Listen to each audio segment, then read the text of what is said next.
Hola, ¿cómo están? ¿Qué dicen? Bueno, seguimos entonces con la unidad 3, ya tratando de internarnos en lo que es la Grecia histórica, la Grecia más conocida, eh, la que se va a perpetuar como la cuna de la civilización occidental, ¿no es cierto? Nosotros habíamos hablado que lo que estudiamos en principio fue la historia primigenia de Grecia o la Grecia primitiva, como le llama Finlay, y ahora nos vamos a internar brevemente, no vamos a hacer mucho desarrollo, pero sí saber para establecer un marco cronológico que hacia el año 1200 a.C.,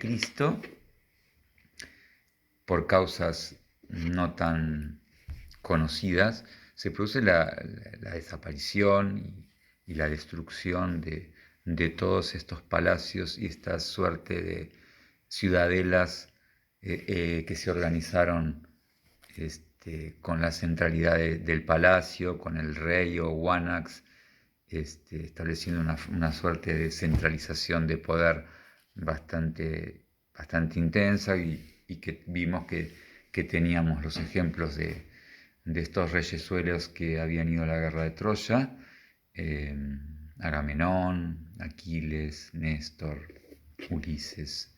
Estos eran típicos Wanax, Néstor, típicos Wanax que tenían su palacio y tenían su ciudadela con toda una serie de poblaciones que producían y trabajaban en función de esa centralidad del palacio, ¿no? Que estaba ubicado fuertemente fortificado, en algún sector alto, en algún monte, este, y que eran, por supuesto, una civilización fuertemente guerrera, ¿no? La micénica. A partir del 1200 se cree que hay una oleada de migración de los dorios, ¿sí? Los dorios también son pueblos o son etnias indoeuropeas venidas del noroeste de Europa que se fueron estableciendo en toda la zona del Peloponeso sobre todo, y que si bien desde el punto de vista cultural o organizativo no tenían un desarrollo demasiado importante, sí desde el punto de vista de su tecnología y organización militar, ¿no? Ellos ya habían ingresado en la nueva edad llamada Edad del Hierro, ¿no? Ya podían dominar esa metalurgia y que era superadora con respecto a la Edad de Bronce. Lo cierto que hacia el año 1200 a.C. se produce lo que se da en llamar actualmente la Edad Oscura. Desde el 1200 más o menos hasta el 800 años de Cristo se da esta Edad Oscura en la cual desaparece la escritura, por ejemplo, por lo tanto es muy difícil rastrear datos a través de escritos. Hay un gran empobrecimiento de toda la Grecia continental, hay una gran disminución de la población, de la densidad demográfica, hay muchos pueblos y habitantes que van migrando por esta situación de empobrecimiento general, eh, van migrando a otros territorios, a otros lugares, más al norte de la península. Muchos migraron hacia las costas orientales, hacia el Asia, a la otra orilla del mar Egeo, empezando a aparecer estas pequeñas polis que bordeaban la costa del mar Egeo por el este. Se produce un empobrecimiento en todos los aspectos de la vida, desde el punto de vista económico, desde el punto de vista cultural. No hay prácticamente, bueno, desaparecen los palacios, por supuesto, pero no solo eso, desaparecen hasta las construcciones de piedra, desaparece todo el desarrollo que había tenido en cerámica, en orfebrería. Todo esto se va empobreciendo fuertemente y va haciendo que sea una etapa de poco conocimiento acerca de lo que pasó en ese momento. Lo que está claro es que son poblaciones pobremente organizadas desde el punto de vista político, ¿no? Desaparecen estos wanaks, estos reyesuelos propios de la civilización micénica, y de a poco, digamos, podemos decir que empieza a tener preponderancia un sector político-económico que son los nobles, unos ciertos señores dueños de grandes territorios que van adquiriendo una cierta preponderancia e importancia, no solo desde el punto de vista económico, sino desde el punto de vista de la organización política, amparándose en ciertas prerrogativas genealógicas, diciendo que son descendientes de grandes héroes, de familias importantes. Lo cierto es que van acumulando un poder económico que se va a ir ampliando y que va a dar lugar a lo que hacia el año 800 a.C. se debe llamar la edad o la etapa arcaica, ¿sí? La etapa arcaica, que podemos decir que está entre el año 800 hasta el año 500, durante esos 300 años, se va a ir dando lo que llamamos el germen de la polis, ¿sí? La polis podemos decir que es una ciudad, una comunidad que se va organizando, una especie suele llamarse ciudad-estado, que va a ser la organización típica y una creación absolutamente original de la civilización griega. Pueblos, comunidades, estados, pequeños estados, autónomos, autárquicos, con sus propios gobiernos, con su propia organización política, sin remitirse a ninguna unidad, ¿sí? Grecia nunca, en esa época, la Grecia clásica, la Grecia histórica, se puede analizar como un estado con algún tipo de unificación económica o política. Cada polis se organizaba autónomamente, si bien compartían los mismos dioses, compartían un mismo lenguaje y se sentían parte, por lo menos separada de los bárbaros. Ellos decían: nosotros somos los griegos, y todo lo que no fuera griego, todo el que no hablara este lenguaje, o todos los que no tuvieran la misma creencias religiosas, eran bárbaros, ¿sí? La palabra bárbaro es interesante señalar que nace cuando uno escucha otro idioma y no lo entiende, escucha una especie de bar. Eso derivó en la palabra bárbaro. Y se fue construyendo esta polis a partir de la creciente importancia de esta aristocracia terrateniente, de estos llamados pátridas, que eran una suerte de clase noble que fue estableciendo cierta organización política, ciertos consejos, ciertos organismos gubernamentales que tenían a ellos como exclusivos participantes, ¿sí? Solo ellos podían ser parte de estos consejos. Empezaron hacia el siglo VII a formar lo que se dio el cargo de arconte, que eran elegidos periódicamente, pero que solo podían ser elegidos aquellos que tenían este rango noble, este rango aristocrático, que le daba absoluta preponderancia sobre los otros sectores sociales. Es decir, que podemos decir que hay muchos rasgos similares a lo que en la Edad Media se va a dar con el régimen feudal, ¿no es cierto? Ciertos sector que tenía unos derechos a los que lo asistía su condición noble por sobre todos los otros sectores sociales. Y se fueron formando estos centros urbanos,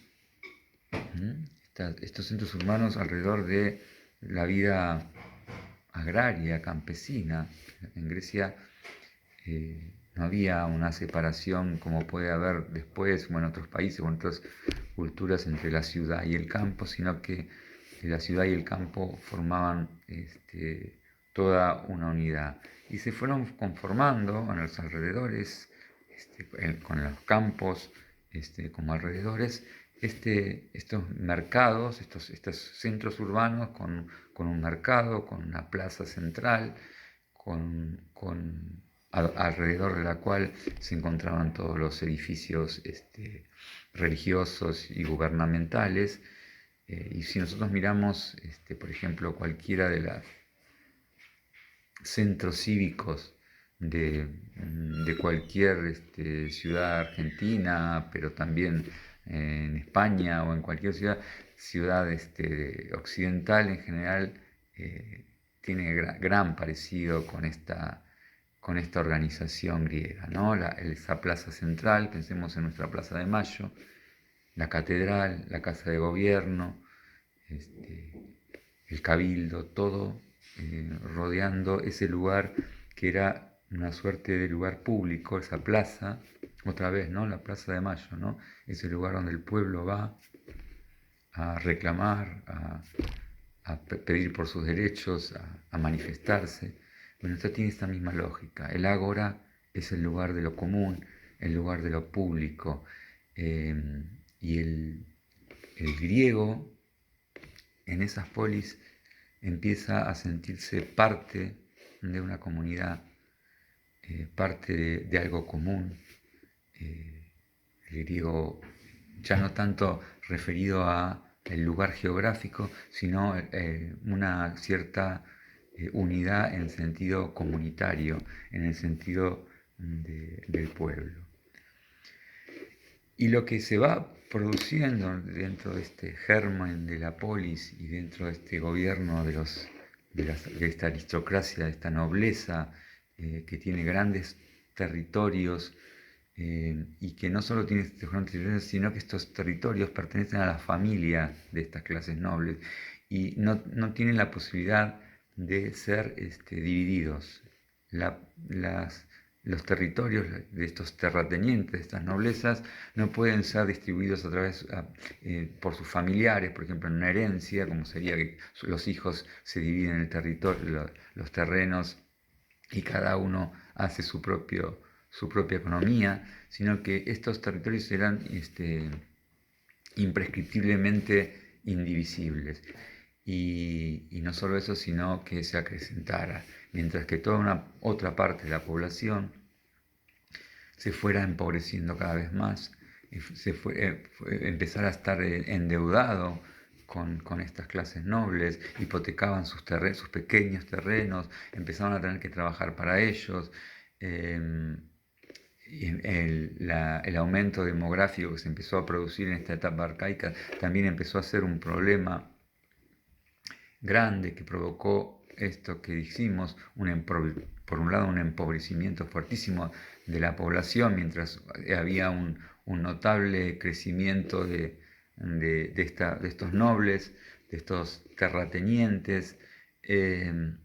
Hubo unas grandes migraciones hacia otras zonas, porque había muchos que se tenían que ir porque no tenían manera de subsistir dentro de esta organización que era fuertemente desigual.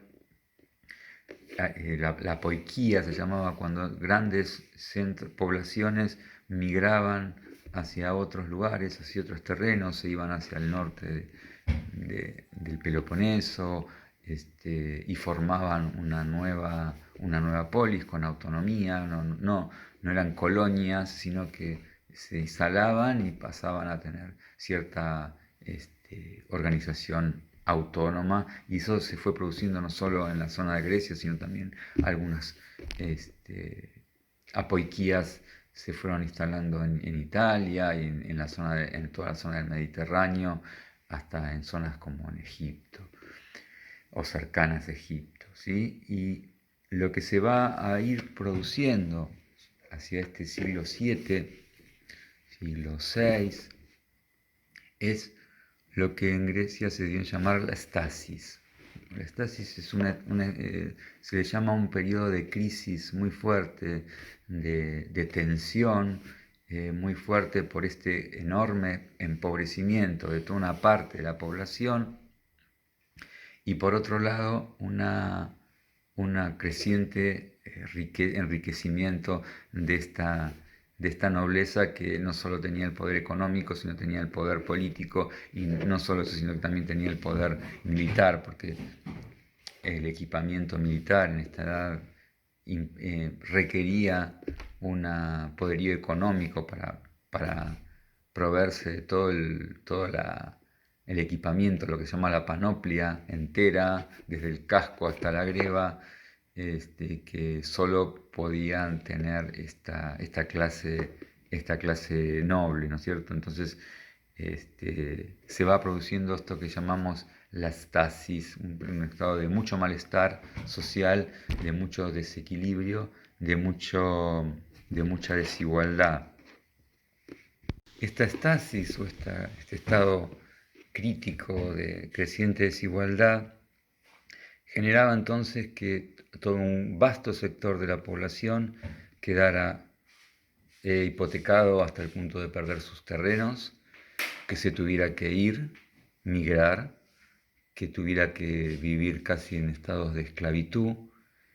Y por otro lado, sobre todo en Atenas, en la zona de Atenas, en el Ático, se va produciendo un crecimiento del comercio, sobre todo de la navegación, de las relaciones con otros pueblos, en toda la zona del Pireo, que es el puerto que está cerca de Atenas, y esto va produciendo todo un enriquecimiento de un sector a través del comercio, a través de la exportación de la cerámica, de Dipylon, que era muy requerida en otras partes, y eso va generando que ese sector que se va enriqueciendo y que va teniendo cada vez más poder desde el punto de vista económico, vaya también reclamando por más derechos en relación a lo que tiene que ver con la organización política de la polis. Esto también tiene mucho parecido con la Edad Media y la aparición de la burguesía, ¿no? Como el noble, el señor feudal, en la Edad Media estamos hablando, cuando empieza a aparecer la burguesía, el comercio, el mercader, el banquero, va obteniendo cada vez más riquezas, hasta hay un punto que iguala en su poderío económico con esta nobleza terrateniente y con este modelo de población feudal, y va reclamando cada vez más derechos políticos. Acá pasa un poco lo mismo. Y periodo de crisis y de desequilibrio va a derivar, estamos hablando en Atenas, pero en general se van dando procesos bastante similares en todas las polis, en la aparición de otra figura, que es la del tirano. ¿Sí? Habíamos hablado entonces, en la etapa micénica, la organización política estaba regida por el Wanax, el rey. Luego aparece en la Edad Oscura y en la Edad Arcaica esta nobleza que forma estos consejos, estos arcontados,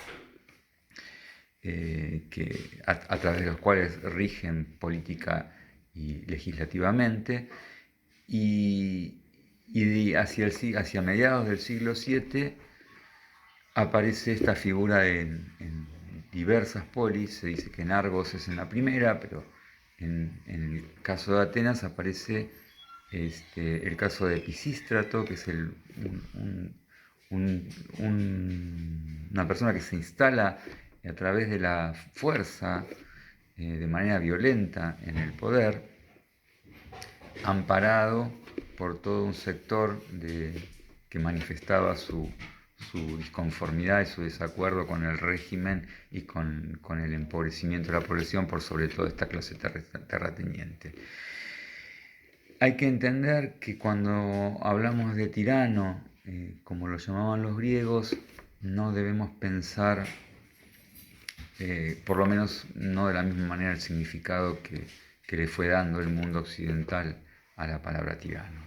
El tirano no necesariamente era una persona dictatorial o violenta, sino que muchas veces todo lo contrario generó, como el caso de Pisístrato, no solo un crecimiento económico, sino también unas condiciones hacia los sectores más populares y hacia el comercio, de amplio desarrollo y de potenciación de la polis. ¿Sí? Con Pisístrato se generó un clima en el político en el cual no solo tenían derechos los nobles, sino también empiezan a tener representación otros sectores, se fomenta mucho el comercio, la exportación, termina Atenas, por ejemplo, de organizar su producción agrícola en función de lo que su terreno le permitía o le permitían, tenían ventajas comparativas, que era la producción del olivo y la vid, que eran muy demandadas por otras culturas y otros pueblos. Crece mucho todo lo que tiene que ver con la artesanía, con la cerámica ateniense pasa a tener una importancia y una belleza singular que la hacía muy requerido. Otro personaje central en Atenas de este siglo VII es sin duda Solón. Solón es quien si bien es parte de estos eupátridas, de esta clase noble, su familia se dice que pierde casi toda su riqueza y él se empieza a dedicar al comercio, se enriquece a través de su incursión en el comercio, en la exportación y de productos, y va a llegar a tener una importancia, sobre todo en la faz legislativa, porque establece una serie de leyes como ser que todas las deudas que tenían estas poblaciones a los nobles por estas hipotecas, estas migraciones, estos estados de esclavitud son eliminados. Quien debía se condonan las deudas, quien estaba esclavizado perdía esa condición y pasaba a ser nuevamente hombre libre. Empiezan a volver muchos que habían migrado hacia otros lugares y se va generando un sistema un poco que va liberando esta situación de estasis del que le hablé antes. Esta legislación que establece Solón, si bien provocó notables mejoras en ese sentido, también es cierto que de alguna manera no dejó satisfecho a nadie, a los terratenientes, a la nobleza, porque habían perdido muchos de sus poderes y sus derechos nobiliarios, y al pueblo porque hubieran querido medidas más radicalizadas y que se distribuyeran las tierras de mejor manera, y esto no sucedió. Las clases nobles siguieron teniendo sus grandes territorios para seguir manteniendo sus niveles de riqueza. Pero esto lentamente fue derivando en la generación de una organización que fue alivianando este estado de crisis de los fines de la era arcaica. Bueno, y ahora sí nos internamos en lo que se da en llamar la etapa clásica, la Grecia clásica, ¿sí? Hacia el siglo V, siglo IV, antes de Cristo siempre, en donde se va a dar el momento más glorioso y más representativo de lo que conocemos hoy y que ha marcado tanto a la civilización occidental como es la Grecia de esos siglos. ¿Sí? Y dentro de este periodo hay un sinnúmero de polis autónomas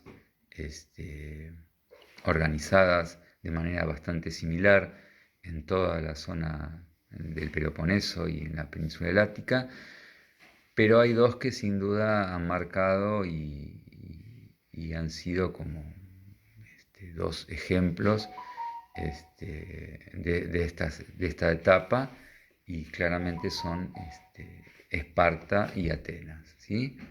Vamos a empezar con con Esparta, para luego desarrollar quizás la cultura más importante y más rica, que es la ateniense, ¿no?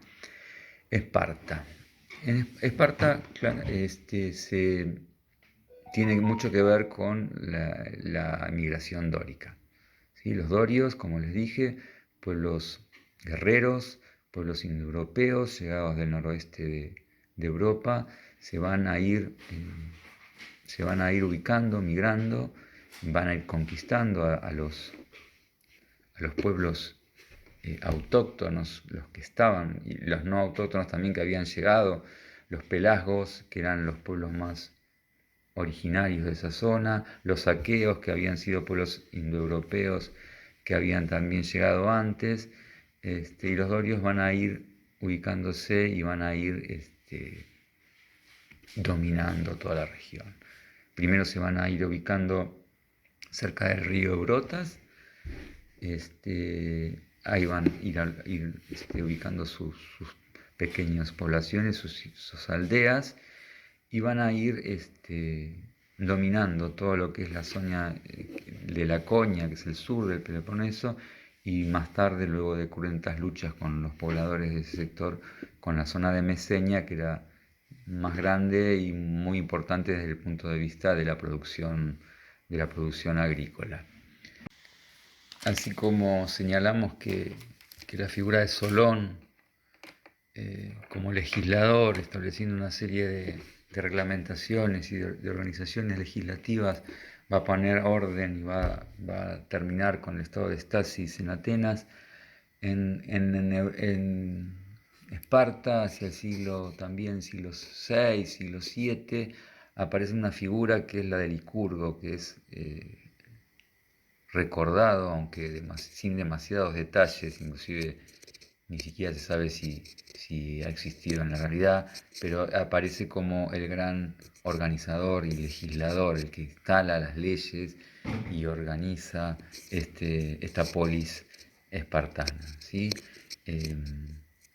¿Qué características tiene esta polis que lo distingue y le da su identidad, digamos? Es claramente un pueblo organizado como una polis, un estado militar, ¿sí? El ciudadano espartano son llamados los Spartatis o los Somioi. No son muchos dentro de esa polis, es un núcleo reducido, y quienes conforman los Somioi quiere decir los iguales, en un estado de absoluta igualdad, son ciudadanos entrenados solamente para la guerra. O sea, el que es un Omioi, el que es un Spartati, no tiene que trabajar la tierra, no puede usar el dinero, ni dedicarse al comercio, ni a la exportación. Vive como si fuera dentro de un campamento militar. Es más, si bien son obligados a casarse a los 30 años y de tener descendencia, y tener buena descendencia, sin embargo, la vida de ellos, sobre todo, no transcurre con su esposo, sino en el campamento, en esto que llamamos el campamento militar. Es más, ellos comían todos juntos en lo que se llamaba la sistía, que era el lugar donde comían y sentían esta idea de comunidad fuertemente militarizada, ¿sí? Eh, Toda su vida, la vida de los Omioy, estaba asignada por la preparación para la guerra, ¿sí? Y había esta idea de, ¿te acuerdan cuando hablamos del arete como la virtud?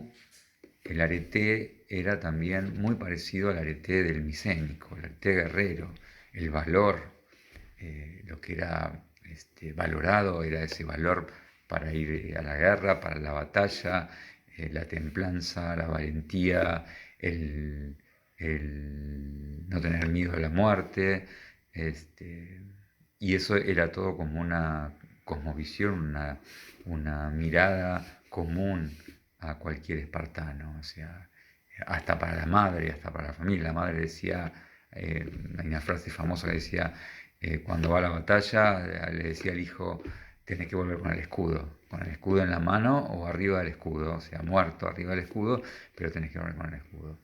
Esta idea del honor guerrero estaba muy presente y era parte de este arete espartano. La virtud era la virtud del guerrero. Quizás yo le dije que esto era muy parecido al micénico, al arete de Agamenón, al arete de Aquiles, de la etapa micénica de la guerra de Troya, con la única diferencia que acá había una idea de patria. ¿Sí? Aparece esta idea de pertenecer a una patria que es la patria de la polis espartana. Y esto no estaba de la misma manera determinado en la Grecia micénica de Agamenón. Este arete guerrero era mucho más de tipo individual, inclusive si uno lee los relatos épicos de la Ilíada, ve que hasta en las mismas batallas parece que fueran confrontaciones individuales. Acá claramente hay un espíritu comunitario, inclusive la organización de la batalla ya deja de ser una cuestión de ataque desorganizado, sino que acá está una mirada mucho más militar, mucho más estratégica, en donde aparece la estrategia militar preponderante en todas las políticas, que es la del hoplita. Los hoplitos son formaciones de 8 en fila y 8 en columna, como una especie de cuadrado sólido en el cual cada cual va protegiendo al compañero que tiene al lado y va siendo protegido por el compañero. Es decir, es una formación de 8 enfrente que tiene el escudo tomado de la mano izquierda, con el cual protejo el cuerpo de mi compañero y mi propio cuerpo, la lanza en el otro, y mi compañero a la derecha a la vez me protege a mí. Una estructura de infantería pesada, que fue la que destacó a Esparta como un ejército poderosísimo. Toda la educación del Espartati, del espartano, es ligada con la idea de una persona dedicada al Estado, o sea, el niño a los 7 años se lo saca a la madre y se lo empieza a preparar militarmente para ser parte del Estado ateniense. ¿Sí? Cuando nace, primero es sometido a un consejo del Consejo de Ancianos, a la Jerusía, quien decide si es un individuo que por sus características físicas y su fortaleza merece seguir con vida. En caso contrario, si tiene alguna malformación, algo que se vea como síntoma como signo de debilidad, era arrojado de los montes del Taigeto sin ninguna prerrogativa. Hasta los 7 años es criado por la madre, pero de una manera siempre muy ascética. Siempre está esta idea de la, la fortaleza te la da la carencia, la necesidad de fortalecer a partir de una vida muy esforzada, y a los 7 años ya empiezan a recibir la educación del Estado. El niño es sacado de los brazos de su madre y empieza a ser sometido a toda una preparación, en principio una educación para nada referida a cuestiones que tienen que ver con el intelecto, con la racionalidad, como va a pasar en Grecia, sino al entrenamiento militar, al entrenamiento físico, a la fortaleza, un poco por ahí de canciones, aprender canciones, sobre todo canciones guerreras, y preparación atlética, física, ¿sí? Hasta los 12 años. A los 12 años ya empiezan con el entrenamiento con armas, aunque sea de madera, pero con escenas de lucha, de confrontación. Y hacia los 18 años ya es una preparación estrictamente militar, ¿no? Una preparación para la guerra.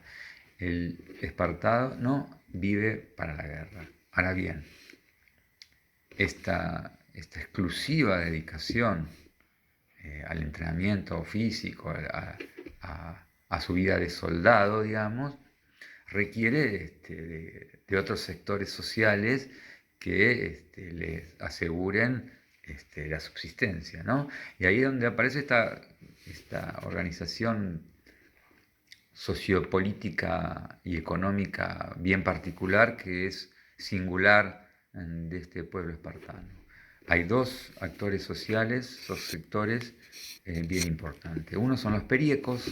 Los pericos son los que viven junto con estos espartanos, que son libres y que se dedican al comercio, a todo lo que tiene que ver con la vida mercantil y a la exportación de productos, a la subsistencia, a la vida agrícola.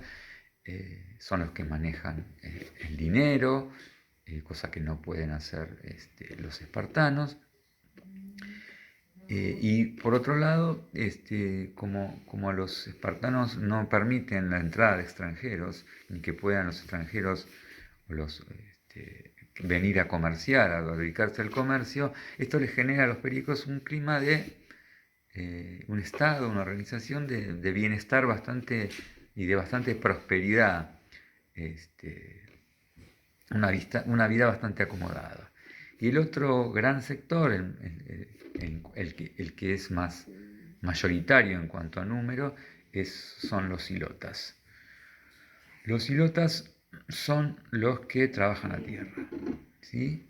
Es una figura bastante particular y que podemos decir que son los esclavos del Estado, ¿sí? No son esclavos en el sentido estricto, porque no hay particulares que tienen el derecho sobre la vida de esas personas, sino que trabajan para trabajar toda esta zona del Mesenia, que es la zona más rica desde el punto de vista de la agricultura, y son los que producen para que los espartanos puedan vivir de su entrenamiento militar. Se calcula que los ilotas fueron los antiguos pobladores de Mesenia, que fueron dominados y conquistados después de muchas luchas y de mucha resistencia por los espartanos, y que el número se calcula más o menos que había 7 ilotas por cada espartano. Esta desigualdad en cuanto a cantidad de gente hacía que los espartanos necesitaran esta organización de fuerte control militar, de fuerte preparación para tenerlos sometidos, porque si no, de alguna manera tenían el temor de que podían haber una revuelta contra la cual no podrían combatir.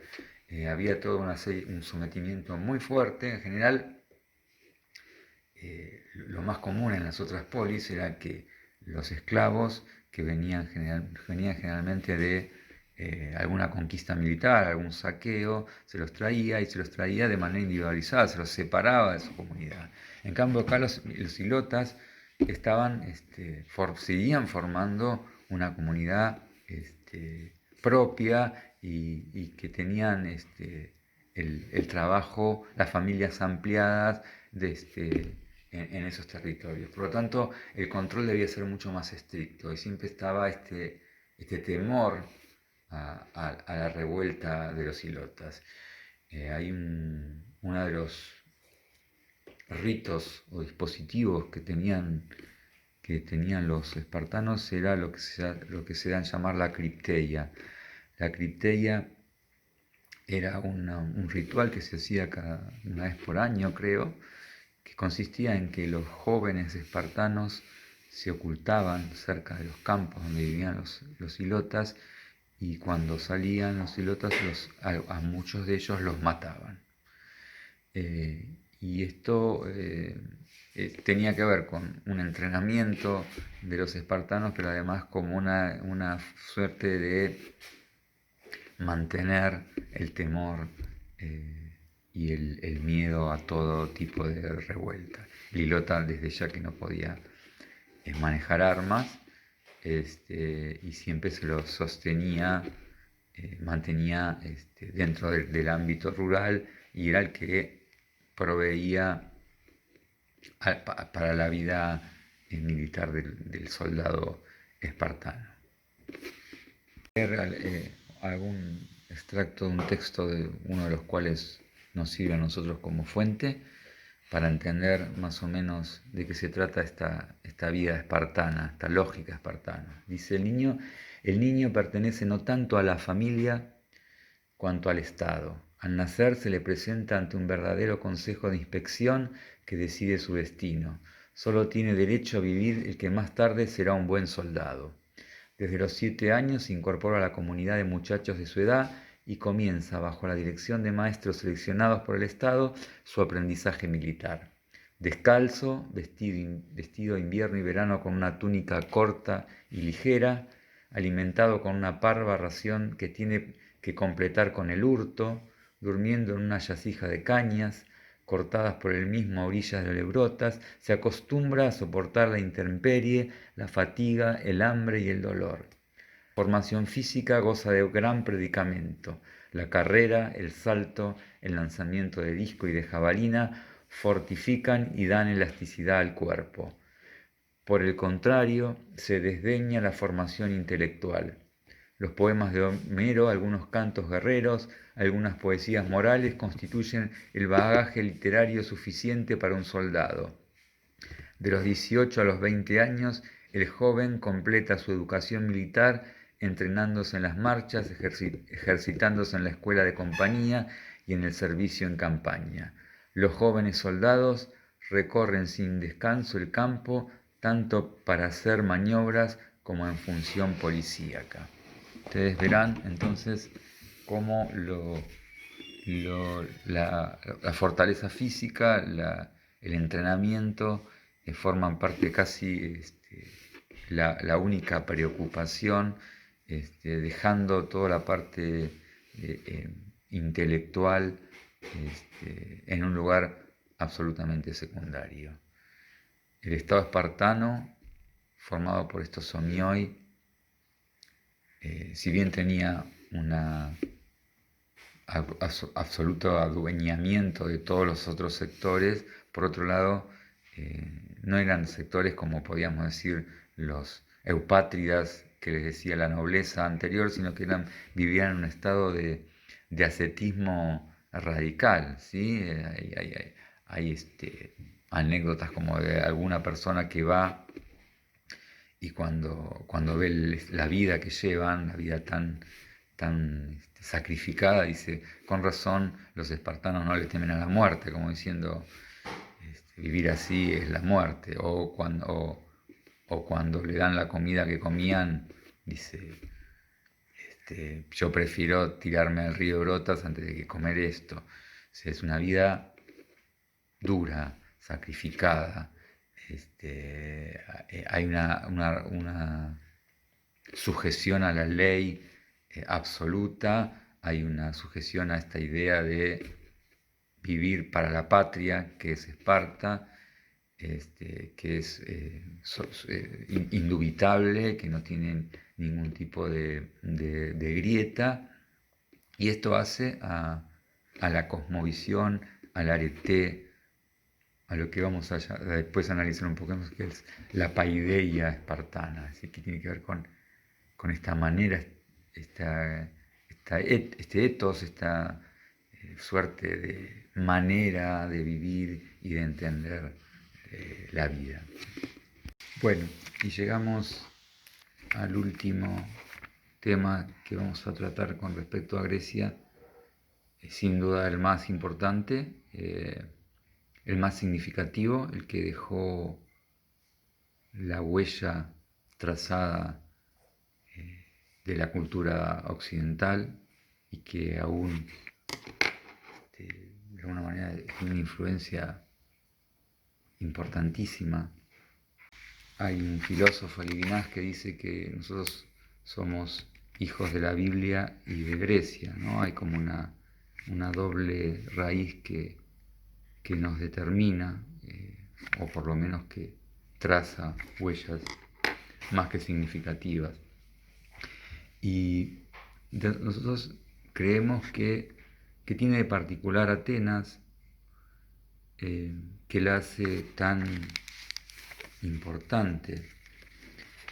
Y como siguiendo a varios autores, decimos que en Atenas se da una fusión bien importante entre lo que es el mundo indoeuropeo, representado por esta etnia dórica, los dorios, pueblos más bien guerreros, severos, y por otro lado los jonios, estos pueblos orientales, con toda esta cultura y esta influencia del mundo y la cultura oriental, mucho más ligada a la belleza, a la estética, a las artes, a lo liviano, digamos, de la vida, frente a este mundo dórico mucho más ligado a lo terrenal, a lo productivo, al esfuerzo.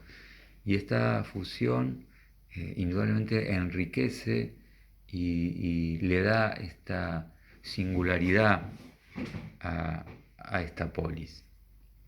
Hay otro filósofo bien conocido, Nietzsche, que en su primera obra importante, El origen de la tragedia, establece esta combinación entre dos dioses del mundo griego, que es Apolo y Dioniso. Y él dice que mucho de la riqueza de esta cultura griega tiene que ver con esta fusión de estos dos dioses. ¿Por qué dice esto? Bueno, porque él dice Apolo, lo apolíneo, digamos, representa estos valores de la regularidad, el esfuerzo, el cálculo, la racionalidad, frente al dios Dioniso, que es el dios de la vida, del arte, de la vida desplegada sin ningún límite, la vida que se desborda, que se despliega, frente a lo apolíneo, que es lo que pone límites, lo que se establece como una suerte de control, ¿sí? Y esta doble pertenencia que se da en Atenas del siglo V y IV, va a darle su identidad absolutamente singular, ¿sí? Uno puede establecer muchas semejanzas, por ejemplo, con con el yo y el ello freudiano, ¿no? El ello es el inconsciente, es lo que está dominado por la pulsión, por el instinto, lo que quiere, el que quiere desplegar su deseo sin mirar ningún tipo de marco, de límite. Lo que lo quiero ya. No tengo ningún tipo inclusive de sentimiento de yo, de identidad individual, sino que es la vida que se despliega, es la pulsión, frente a lo apolíneo, que es el yo, el que pone límites a ese inconsciente, el que va a poner el control, que va a poner la racionalidad. Y esto, en dosis parejas, puede dar una riqueza singular, ¿sí?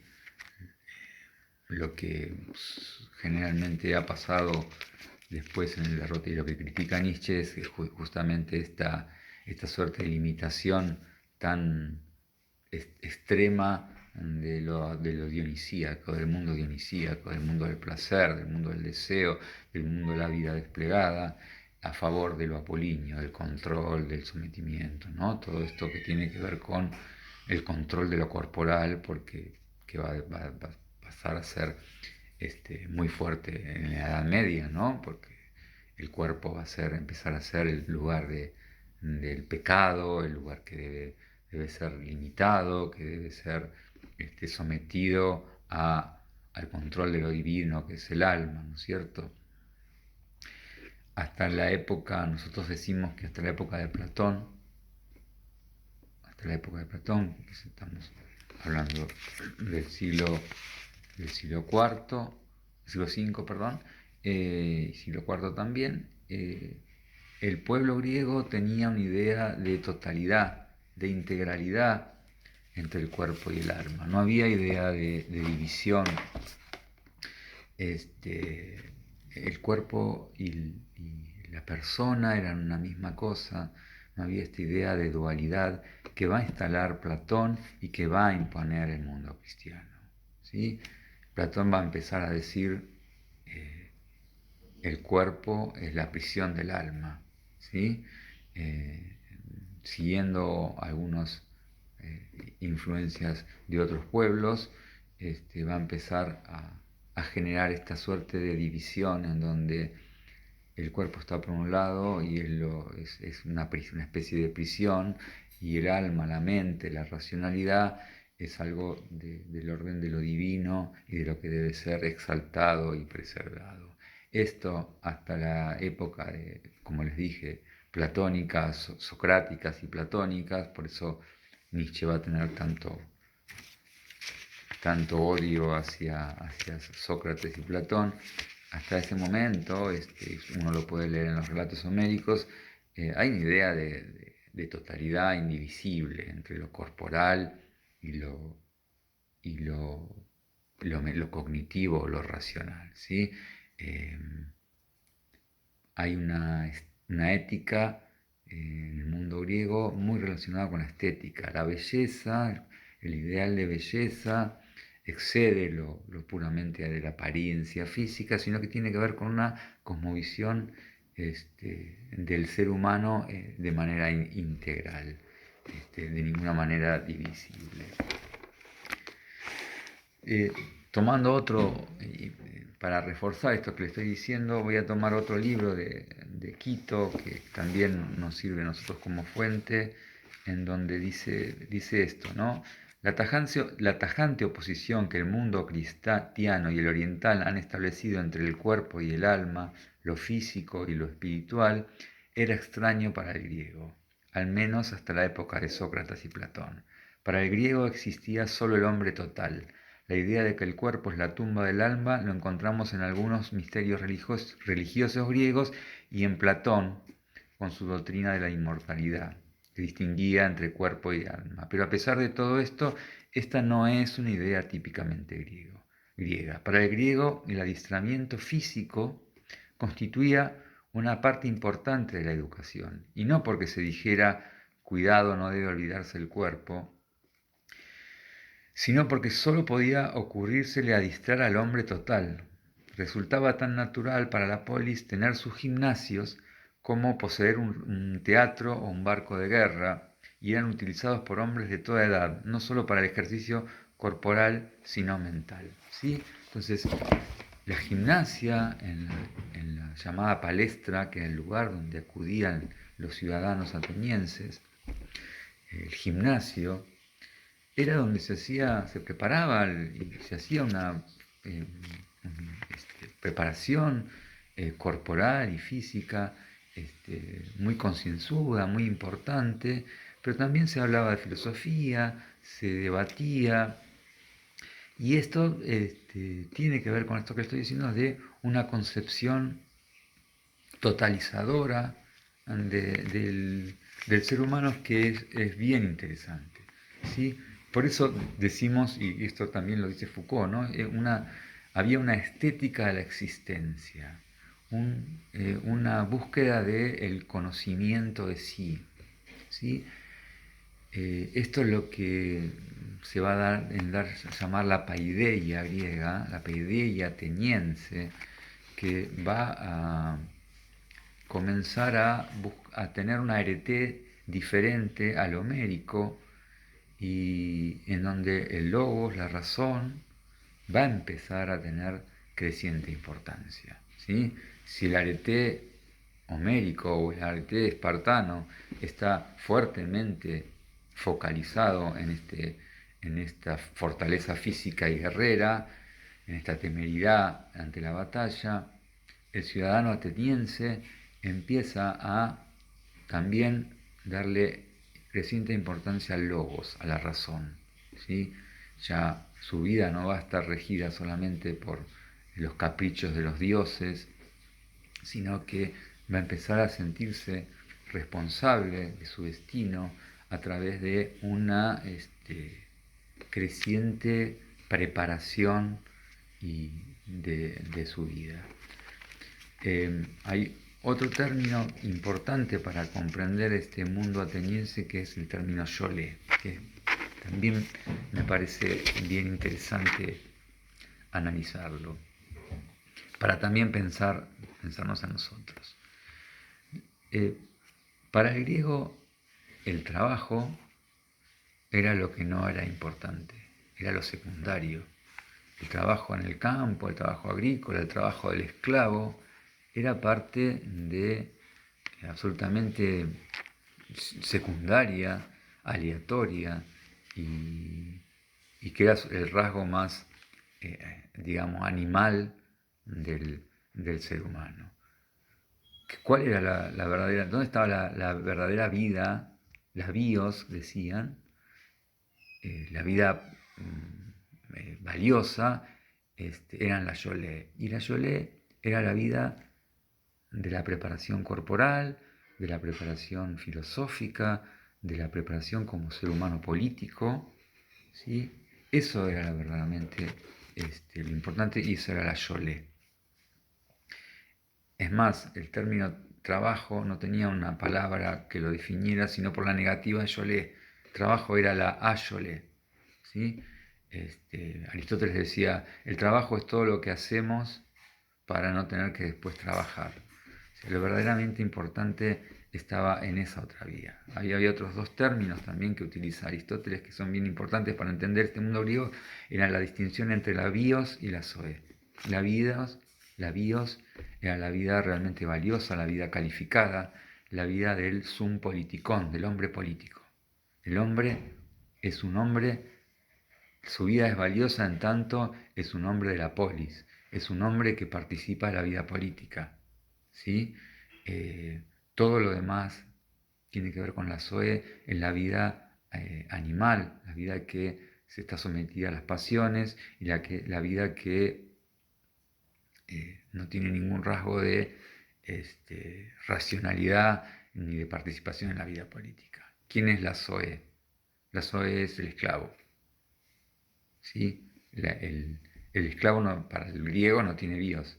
Justamente por eso le permite establecer una organización política democrática, supuestamente democrática, pero dejando afuera a los esclavos, porque los esclavos son pura vida animal, son zoé, ¿sí? La democracia ateniense, que es sin duda una organización política absolutamente revolucionaria, absolutamente desconocida para los otros pueblos, esto es, organizarse de manera autónoma, sin un rey, sin un monarca, sin una nobleza, sino a través de todos los ciudadanos, forman la eclesía, una especie de asamblea comunitaria en la cual todos participan, todos tienen voto, todos tienen la palabra, una democracia participativa no representativa, es absolutamente revolucionaria, pero también es cierto, y hay que decirlo, es que solo podían participar los ciudadanos atenienses. No participaban los metecos, los esclavos, no participaban los extranjeros, no participaban las mujeres. Esas eran las exclusiones que se determinaban claramente. Pero lo que es interesante es esta idea de la corporalidad como parte de la educación integral del ser humano, de la paideia ateniense. ¿Sí? El gimnasio, la palestra, que eran lugares que el Estado financiaba y el Estado construía, tiene que ver con esta importancia que se le daba a la educación de manera absolutamente integral. En el texto que ustedes tienen como referencia bibliográfica, dice, ¿no? Al principio, cuando habla de la gimnasia, gimnos quiere decir desnudo, ¿sí? En general practicaban, y por ejemplo en los Juegos Olímpicos o en los Juegos Panhelénicos, las competencias se hacían desnudo, ¿no? Y tiene que ver también con esta preocupación por la belleza física, ¿sí? Por esta paideia que tenía la belleza física como parte de la ética, ¿sí? La estética y la ética que el mundo occidental moderno va a separar. Para el griego ateniense una cosa bastante que no admitía divisiones, ¿no? Y decía, para los griegos las actividades y prácticas gimnásticas se convirtieron en un elemento indispensable de la formación integral, llegando a la obligatoriedad para el ciudadano. La gimnasia era una obligación moral, el descuido de esta obligación era una vergüenza, enmarcada en la búsqueda del hombre bueno y hermoso. El hombre debe encontrar la sofrosine. La sofrosine es la búsqueda del equilibrio. El ateniense se preocupa mucho por esta complementariedad, este equilibrio, esta búsqueda del equilibrio, del balance. Por eso es interesante esto de lo apolíneo y lo dionisíaco, ¿sí? De lo moralmente bueno, y en esta búsqueda de la belleza en un sentido no solo corporal de presencia, sino una belleza más en un sentido más amplio, ¿no? De la persona. La educación del cuerpo tiene una importancia tan grande como la del espíritu. Atenas ha sido extraordinario en esta mirada de la totalidad del ser humano, ha sido extraordinario en cuanto al desarrollo de su literatura. Toda la literatura que nosotros conocemos, salvo la novela, ha sido inventada por los antiguos griegos. La riqueza de la escultura extraordinaria, el conocimiento del cuerpo humano, la belleza de su alfarería, de su cerámica. La cerámica de Dipilon era absolutamente inigualable aún en el grado de perfección, en su belleza. La orfebrería, la filosofía, el desarrollo de la ciencia, de la matemática, ha sido realmente notable, ¿no? Entonces, me parece que es un punto que nosotros no podemos soslayar. Dentro de esta importancia que le damos, también tenemos que decir estas otras oscuridades que tienen que ver, por un lado, con el lugar de la mujer. La mujer no era considerada una ciudadana, no tenía derechos políticos, su vida estaba limitadísima al mundo de su casa, del oikos, la oikía, y no solo a su casa, sino a cierto sector de su casa, que era el gineceo, y la vida era la vida con su servidumbre, la vida con la crianza de sus hijos, absolutamente secundaria y denigratoria de la condición de la mujer. Esto ya se ve desde la época de Homero, ya lo hemos dicho, ¿no? En el caso de la Ilíada con las personas las esclavas que tenían tanto Agamenón como el mismo Aquiles, la relación que siempre tienen con las esposas, en la cual siempre, no solo los griegos, sino también los troyanos, las mujeres están absolutamente sometidas y tienen un papel absolutamente secundario. Y por otro lado, los metecos, los esclavos, que generalmente son personas, seres de otros pueblos que han sido sometidos a través de conquistas y de saqueos, que también tienen una vida muy ligada al trabajo servil, por ejemplo. Sin duda uno de los trabajos más tremendos, sobre todo inclusive ahora en la actualidad, es el trabajo de las minas. Gran parte de la riqueza de Atenas tiene que ver con una mina de plata, la mina de Laurión, que le proveía una fortuna una vez que la descubrieron, más que importante. Y evidentemente esas personas, esos metecos, eran sometidos a condiciones de vida casi infrahumanas. Dicho esto, también es necesario decir que, según los historiadores, no podemos decir que Atenas era una sociedad esclavista, que tenía un modo de producción esclavista.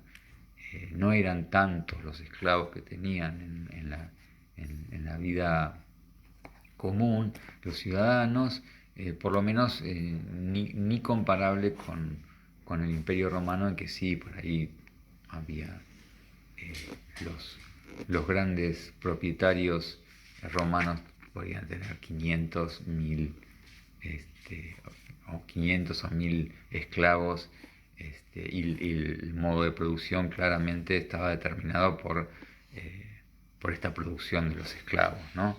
Acá la cosa es un poquito más no tan clara, y por ahí algunos ciudadanos tenían un esclavo solo, o dos, algunos que vivían en estas comunidades agrícolas que eran los alrededores de Atenas, que tenían una vida esclava, pero no demasiado dura de alguna manera, ¿sí? Y el último aspecto que podemos tocar, que es importante, tiene que ver con los llamados Juegos Panhelénicos.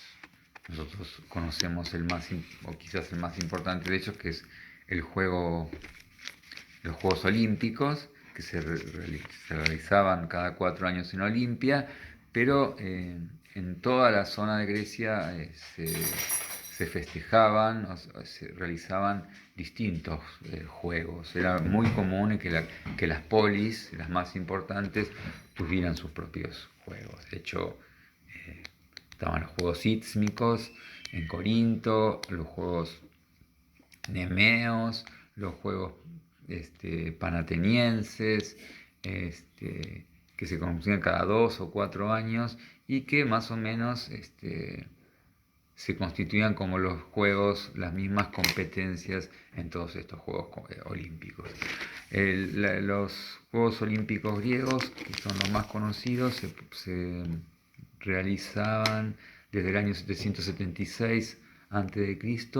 en Olimpia, que era una pequeña ciudad que estaba cercana a otra más grande que se llamaba Elis, en la zona élida, que es en el norte, en el noroeste del Peloponeso, y que cada 4 años congregaba a un montón de ciudadanos de las distintas polis que se reunían ahí para competir en las distintas pruebas.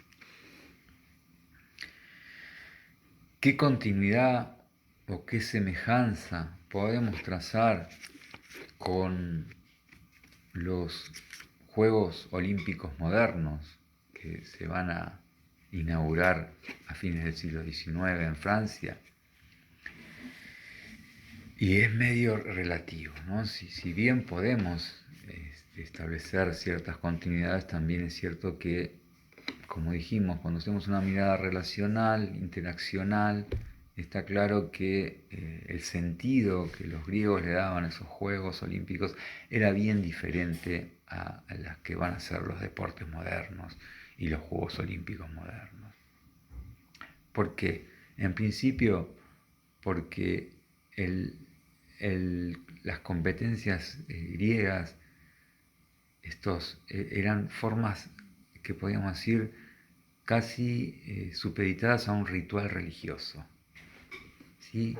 Eran más competencias que tenían como sentido la adoración a los dioses del Olimpo como parte de un ritual religioso, que en los términos más profanos que van a tener durante los Juegos modernos. Por ejemplo, los Juegos Olímpicos de Grecia, de la Grecia antigua, en la zona donde se realizaban las competencias estaba el templo de Zeus, un templo que estaba considerado dentro de las 7 maravillas del mundo, que era un templo típicamente dorio, con las columnas, 6 columnas del frente, 3 en los costados, las naves, como 3 pasillos, grandes pasillos, son naves, llamadas naves centrales, y en el fondo una enorme estatua de marfil y oro de 12 metros de altura de Zeus, y las procesiones que iban a ver o a participar de estos Juegos Olímpicos, lo primero que hacían iban a adorar a ese dios, ¿sí? Y podemos decir que la génesis de estos juegos tiene que ver con los ritos funerarios. Ya lo hemos visto con la muerte de Patroclo y los juegos funerarios que se hacen en honor a Patroclo en la Ilíada, cómo estas competencias agonales tienen mucho que ver con o tienen un origen en estos ritos funerarios, ¿sí? Y esto tiene que ver también con esto que hablamos cuando hablamos de la civilización micénica, que también es un concepto central para entender el mundo griego, que es lo agonal, el agón, ¿sí? De hecho, estos juegos que se hacían ahí se llamaban juegos agonales. El agón hace a la búsqueda de la perfección, de ser los mejores, ¿sí? Ser los mejores en todo, ¿sí?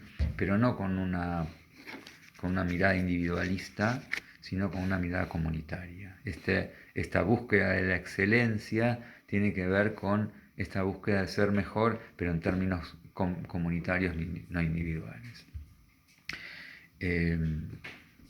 Lo que suele comentarse es que el rey de Elis, ante un estado de guerras permanentes entre las polis, fue al oráculo de Delfos y le pregunta cómo podía hacer para amainar este estado de permanente guerra entre polis, y el dios Apolo le dice que la solución es que conmemore juegos, este tipo de juegos, de alguna manera que irían a sublimar este estado guerrero permanente. Y bueno, de hecho, el mes anterior al que se producían estos Juegos Olímpicos, estaba absolutamente congelada toda posibilidad de una confrontación armada. Por lo menos había este periodo, era un periodo de paz, del momento momentánea, pero de paz al fin. ¿Cuáles eran las competencias? Bueno, en el estadio que era un terreno de 192 metros más o menos, las primeras competencias tenían que ver con las carreras. Primero fue una carrera de todo largo, casi 200 metros, carrera de velocidad. Después eran ida y vuelta, después se llevaron cuatro pasajes, hasta llegó a aparecer en un momento una competencia que eran alrededor de 4.200 metros, que fue la distancia mayor a recorrer. El salto en largo, parecido al que se practica actualmente, pero con dos piedras que sostenía el saltador. El lanzamiento de la jabalina, también con una jabalina de alguna manera parecida a la que se habla ahora, pero que tenía una tira de cuero, entonces había un movimiento bastante diferente en cuanto a la técnica. Todas las pruebas que tenían que ver con la lucha, primero la lucha libre, el pugilato y más tarde el pancracio, que fue de estos juegos agonales de lucha el más violento, el que generaba mayores accidentes, mayores lesiones y hasta la muerte de algunos contendientes. Ha habido alguno que ha ganado y ha muerto, no ha podido ser condecorado con el ramo de olivo porque había muerto en la misma contienda, fracturas de dedos, si bien una serie de reglas bastante estipuladas, el grado de violencia era mayor al que podría permitirse en la modernidad, digamos. Y después vamos a ver algún sociólogo cómo va a analizar progresivos alivianamiento de la violencia en las actividades físicas que se fueron desarrollando a través del proceso civilizatorio. El pugilato, por ejemplo, primero era con las manos sin ningún tipo de protección, después se va a poner algunas tiras de cuero como protección, pero el grado de violencia era importante. Después estaba el pentatlón, que estaba determinado por 5 pruebas, algunas de las que hemos nombrado. Estaba el hipódromo donde se realizaban carreras de carros de caballo.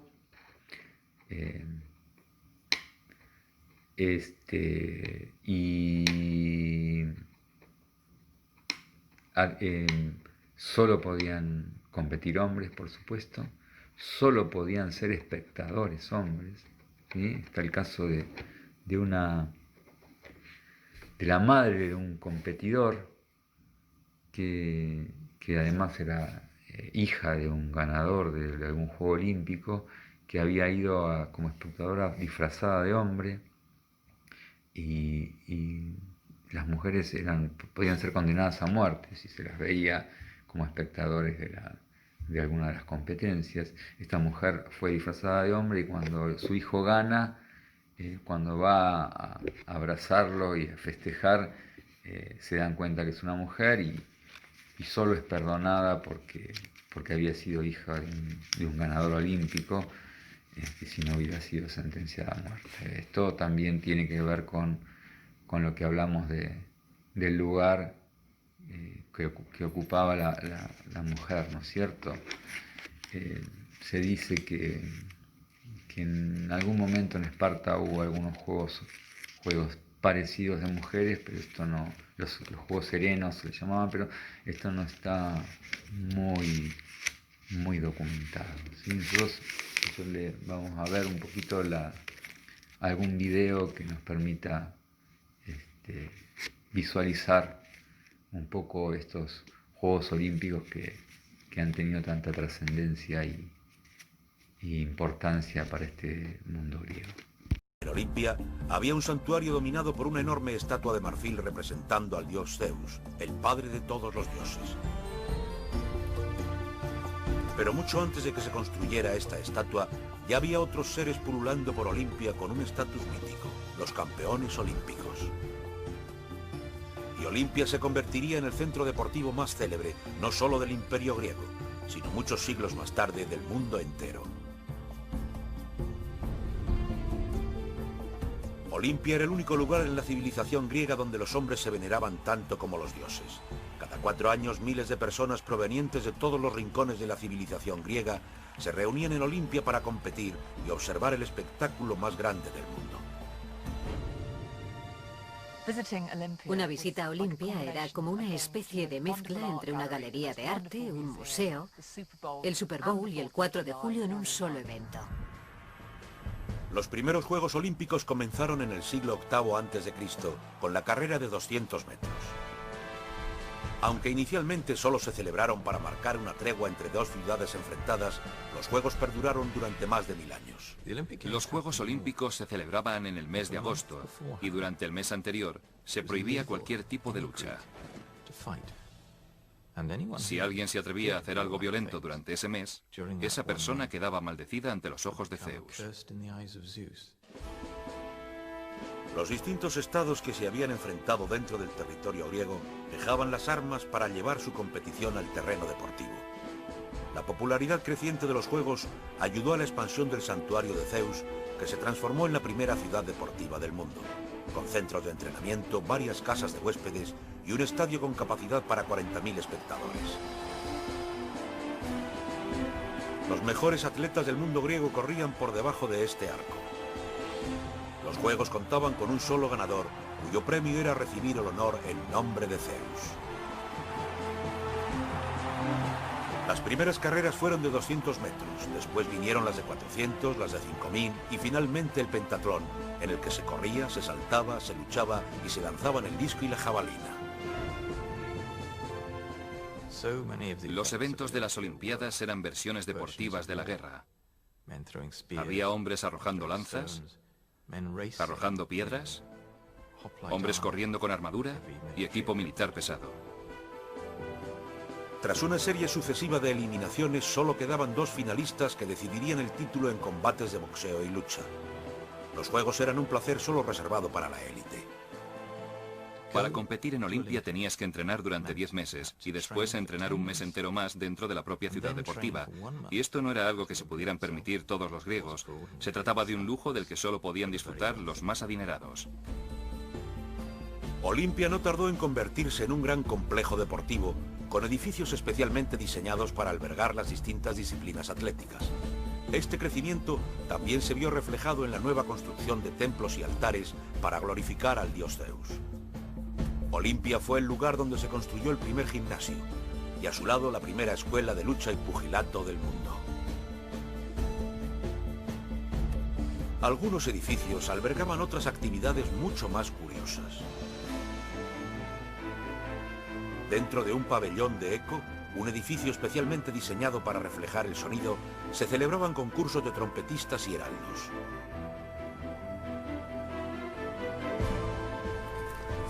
También estaba el hipódromo, donde se celebraban las carreras de carros y caballos. La línea de salida de cada carrera utilizaba un ingenioso sistema de distribución, el afesis, que compensaba las distintas distancias provocadas por la curvatura del hipódromo. El hipódromo tenía 800 metros de longitud y la vuelta media era casi de 1,5 kilómetros. El ganador de los Juegos no se llevaba ninguna medalla de metal precioso. Solo le daban una cinta para enrollarse alrededor de la frente, una rama de palmera para saludar por el estadio y una corona de olivo con la que volver a su casa. Pero la auténtica recompensa comenzaba al llegar a casa.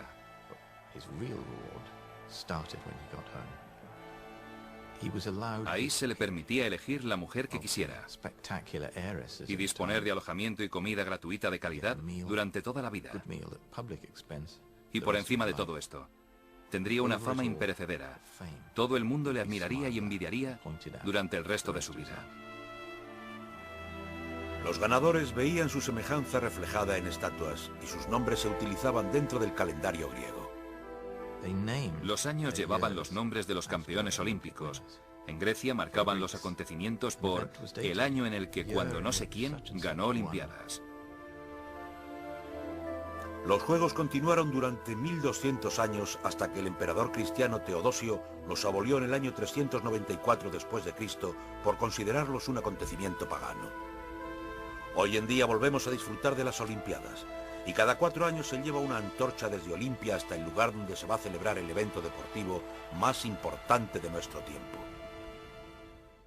Bueno, y para cerrar, a mí me parece interesante reflexionar para pensarnos en el presente, ¿no?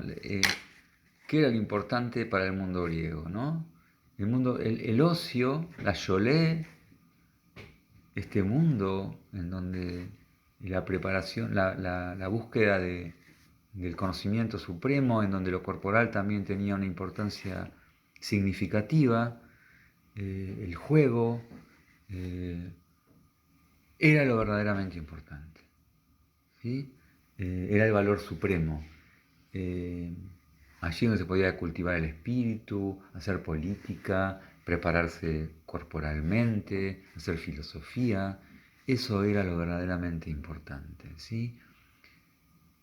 El mundo medieval y el mundo moderno va invirtiendo la importancia de estas ocupaciones, ¿no? Entonces va haciendo que el trabajo va siendo lo importante, ¿sí?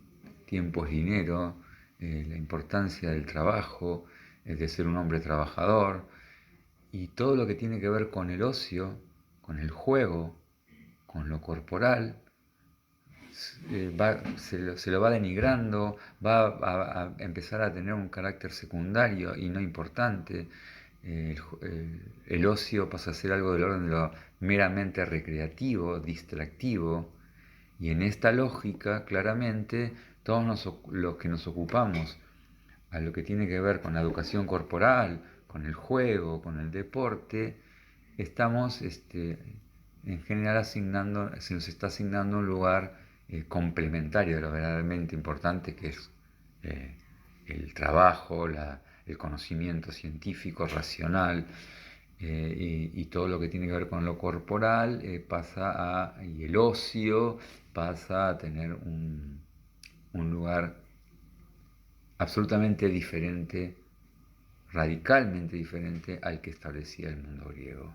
En el mundo griego, claramente, justamente ese es la vida valiosa, ¿sí? Ese sum politikon, ese hombre que participa en la vida política y el que se preocupa por una estética de su existencia desligada de la labor, del esfuerzo, del trabajo. Ahí está la centralidad y la importancia del ser humano.